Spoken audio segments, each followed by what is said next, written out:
Real talk. Ang taong takot na takot uminom ng tubig na may asin o dapat palagi may asin yung tubig natin, taong sarado ang isipan. Bakit po sarado yung isipan? Palagi ko pong pinapaliwanag na ang tubig natin ngayon ay wala ng nutrisyon, wala ng sustansya, kaya ang nangyayari hindi na po ito napapakinabangan ng tama ng ating katawan. Kaya lumalapot yung dugo natin, kasi iniihi din po natin yung mga tubig nating iniinom. Kasi nga po, wala po itong mga electrolytes, especially nutrition, especially nandito lang tayo sa bayan or wala tayo sa mga probinsya. Ang iniinom natin, mga processed water na.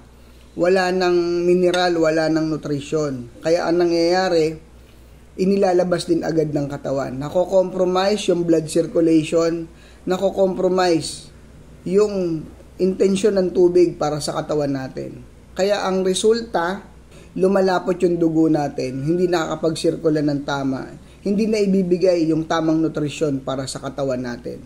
Especially yung sodium, magnesium. Natatakot tayo sa natural na asin, hindi tayo natatakot sa artificial na asin. Malaki po ang diferensya. Bakit? Yung natural po na asin, gawa po yan ng Panginoon. Na natural lang dapat natin hinaharvest sa karagatan. Itong artificial na asin, gawa po yan ng tao. Kahit parehas po yan sodium content na meron yan, kahit kailan po, hindi naging parehas ang gawa ng tao at sa kagawa ng Diyos. Artificial po yan. Anong pinagkaiba? Ang artificial, hindi po na-appreciate ng katawan natin. Hindi recognize. Hindi alam ang gagawin. Kaya nga sobra-sobra. Hindi po katulad ng asin na natural, kahit magsobra yan, ilalabas po yan ng katawan. Patunay dyan na buhay ang mga ninuno natin libu-libong taon, yan ang gamit. Yung asin lang na galing sa dagat. At hindi yung asin na ini-introduce pa mismo nung mga nag-aral. Na artificial, kahit kailan po. Yung ginawa ng Panginoon, hindi pwedeng i-replace ng tao.